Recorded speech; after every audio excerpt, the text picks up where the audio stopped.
Hello, everybody, and welcome to this episode of Mystery Unsolved. I am, of course, your host, Justin Bienvenu, and at any point in this video, I may stop it. I don't know. It's freezing. It's acting really strange. I'm not sure what's going on. I hope I can do this video without any further lag or freezing. But anyway, welcome to Mystery Unsolved. Tonight's episode, we will be discussing, or I will be discussing, rather, the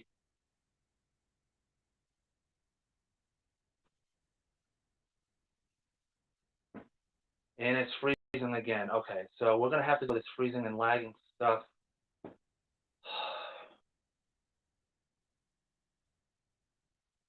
I apologize. I don't know why it's doing this. I don't even know if I should be doing this video at this point. Like, it's...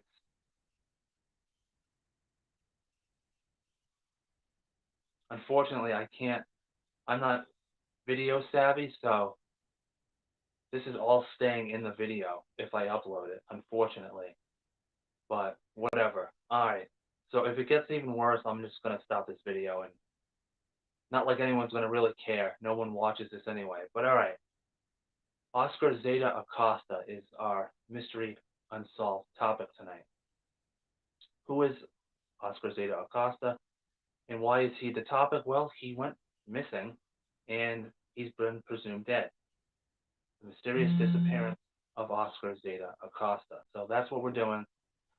Quick little rundown. Who was he? He was an attorney, a U.S. attorney, and he was friends with the late author Hunter S. Thompson, the author of Fear and Loathing in Las Vegas, which I believe is his only work, or his most popular work. Anyways, these two were friends, and Fear and Loathing in Las Vegas, based off of the trip that Thompson and Acosta took to Las Vegas. And they just had a hell of a time. So, without further ado, let us do Mystery Unsolved here. It's not freezing, so again, I wish I could edit out the beginning of that, but I'm not video savvy, so oh well. Alright. Oscar Zeta Acosta was a Mexican-American attorney, politician, and novelist in the Chicano movement. He was well known for his novel, The Autobiography of a Brown Buffalo and the Revolt of the Cockroach People, and for his friendship with American author Hunter S. Thompson. That's probably what he's most known for, is being the friend of Hunter S. Thompson.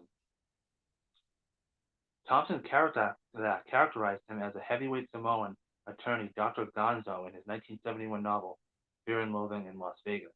Acosta disappeared in 1974 during a trip in Mexico and is presumed dead. So there's a few theories as to what happened to him, which of course we will get into presumably at the end. So give you a little bit of a rundown on who he is, his adventures with Hunter S. Thompson, and then we'll get into the good stuff. So, all right. In the summer of 1967, Acosta met author Hunter S. Thompson. In 1971, Thompson wrote an article on Acosta in the injustice in the barrios of East Los Angeles, as well as the death of Salazar, for Rolling Stone magazine, titled Strange Rumblings in Aztlán. While working on the article, Thompson and Acosta decided that a trip to Las Vegas, Nevada was in order, so that they could freely discuss the subject matter of the article away from any police supervision. Thompson wrote about his trip in his 1971 novel, Fear and Loathing in Las Vegas. So a whole novel and a movie is pretty much made off of these two men in their trip to Vegas. And apparently it's a really trippy movie. I've never read the book, because if you know me, I don't really read books that are well known, and I've never seen the movie. But I have heard about it, so I don't live under a rock. The legal department of the publisher of Fear and Loathing said the book could not be published without clearance by Acosta, as references to him were recognizable. Acosta initially refused the clearance, saying that he was insulted by Thompson's alteration of his race. Thompson had described him as a 300-pound Samoan, He understood, however, that inserting his real name and race would necessitate extensive rewriting and delay publication of the book, so he promised clearance provided that his name and picture would appear on the dust jacket. So it's kind of one of those like you can't publish a book if it's about a real person that's alive, apparently something like that, because you're doing them injustice. But yet, here we are talking about it 30 years, 40 years later. So like obviously, I don't know. I don't know. That's just my own little peeve. Anyway, all right. The disappearance. In May 1974, Acosta disappeared while traveling in Mexico. Because I'm not going to pronounce the city because no thank you.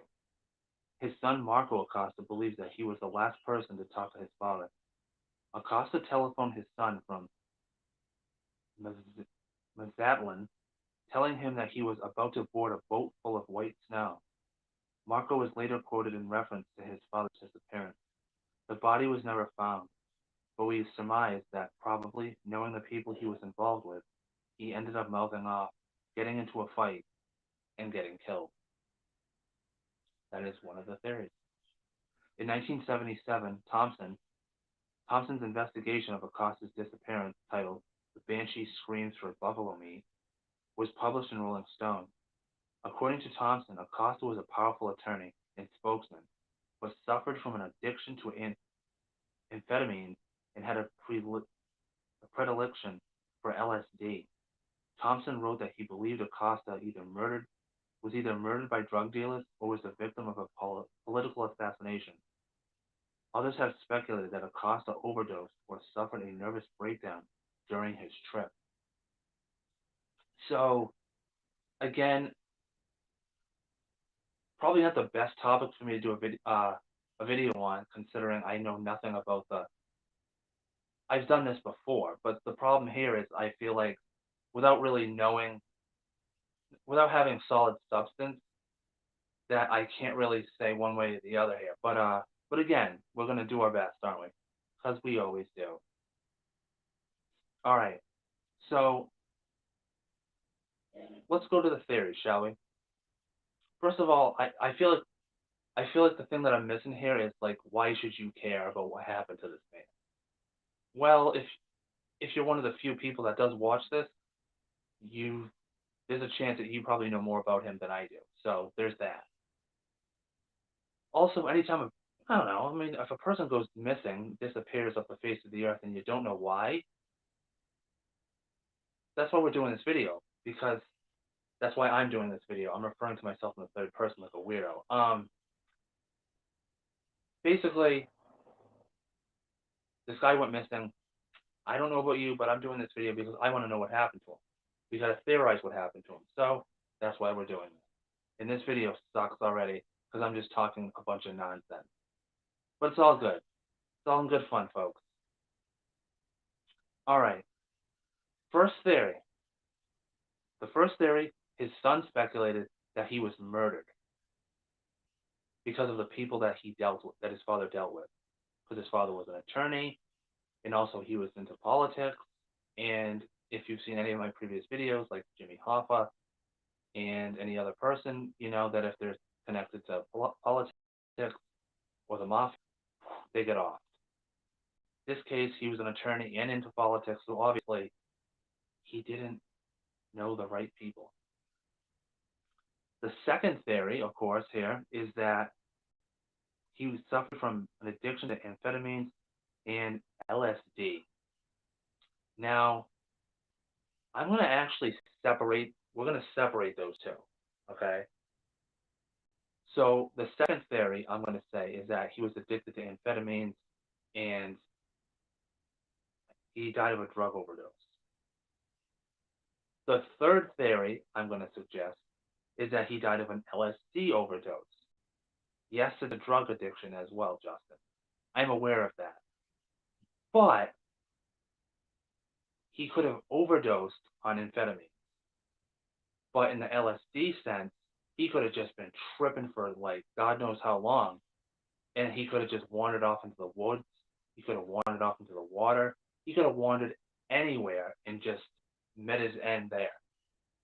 Do you get what I'm saying? Like, that's why I separated the two drugs, because I feel like LSD's qualities are sort of different to amphetamine. So, and the fourth theory is that he suffered a nervous breakdown during his trip that he was taking.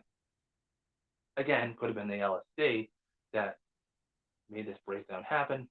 Point is, he had a breakdown and then something tragically happened to him. But we don't know. There's a fifth theory. He could still be alive.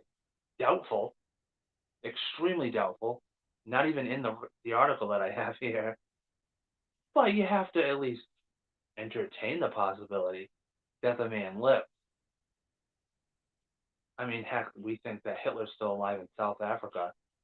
I mean, South America, in Brazil, under an assumed name. And there's some theories that Jimmy Hoff is alive in Honduras. So, I mean, is it really so crazy to think that Oscar Zeta Acosta is alive somewhere? He'd be more likely to be in South America. Just saying. All right. So the one thing I want to try to get into here to clear up before we get into the which theory that I think is most likely, his friendship with Hunter S. Thompson. That's pretty much what he's known for. You know, like, that's pretty much what he's known for. And there's actually a quote by Hunter S. Thompson about him, which is, I wanted to read this because it's kind of crazy. Oscar was not into serious street fighting, but he was a hell on wheels in a bar brawl. Any combination of a 250-pound Mexican and LSD 25 is a potentially terminal menace for anything it can reach. But when the alleged Mexican is in fact a profoundly angry Chicano lawyer with no fear at all of anything that walks on less than 3 legs and a de facto suicidal conviction that he will die at age 33, just like Jesus Christ, you have a serious piece of work on your hands. So, I know that was a mouthful. There's a second paragraph. I just want to take a little breather there. I'll let you absorb that. Second part of the paragraph. Especially if the bastard is already 33 and a half years old with a head full of stannous acid, a loaded 357 Magnum in his belt, a hatchet-wielding Chicano bodyguard on his elbow at all times, in a discordant habit of projectile vomiting geysers of pure blood off the front porch of every 30 or 40 minutes, or whenever his malignant ulcer can't handle any more raw tequila. That was Hunter S. Thompson's opinion of Oscar Zeta Acosta. So, yeah. And then, of course, there's Hunter. That's not really important. But, yeah, so, all right. So, yeah, this video pretty much blows chunks, and I apologize. Not my best video, but not going to be my last. Let's get into the theories. Again, it probably would have helped if I at least read the book or watched the movie, but I have not. So I apologize if my lack of enthusiasm just isn't there. All right. Was he murdered? Definitely a possibility. I think I would say yes, it's a possibility. I think all of these are possibilities, but I'll give you a little detail. Again, not knowing really who the man is here, so unprofessional, Justin. But I never claimed to be a professional, so from that, it's definitely a possibility that, wherever he was going on his own trip there, that he met with the wrong people and they murdered him. Absolutely possible. I would say that's probably the number one possibility. But considering considering he only disappeared and a body's never been found, you kind of have to, you can't put it at one. So you kind of have to push it to two for now. Number one, I think perhaps, this is my own theory, is that he was so high on his trip on LSD that he wandered off somewhere, and somewhere like remote, secluded, to the point where people aren't going to look for him because they're not going to know to look there. And I think he just perhaps died, and he's just never been found since. And it's been 40 years. So I think that's number one. His LSD addiction drove him to somewhere remote, and he died, and he's just never been found since. Number two, I would say maybe a drug overdose. But again, where's the body? If he died of a drug overdose, or if he died because he was murdered, then where's the body? Where is it? That's why I put LSD as number one, because there's a good chance that your mind can just take you somewhere else, and you just completely forget, and then boom, he could be in South Africa, South America. He could be somewhere in the United States, and he just died, and his body decomposed, and they've just never been able to find it. I don't know, but I think the LSD trip's number one. I think overdose number two, and I would say murder's number three, because usually, I mean, murder's obviously, I mean, if it's in Mexico, yeah, maybe. I suppose there's another theory here that I overlooked. Maybe what happened to Jimmy Hoffa happened to Oscar Zeta Acosta. He was kidnapped, he disappeared, and we have no idea what happened to him. Let's put that at number one.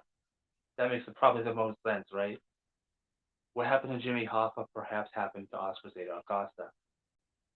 He clearly had enemies. We know he's disappeared. We have no idea what happened to him. There's no body. There's nothing. Let's go with that one at number one, shall we? Number two, LSD trip. Number three, overdose. Number four, murder. And then, of course, number five, mental breakdown. And then finally, number six, he is perhaps still alive somewhere. But again, I don't know. Again, this has been Mystery Unsolved. Again, I apologize if it's not my best video, but really, at this point, at this stage in the game, who am I really trying to impress? The one person that always watches this?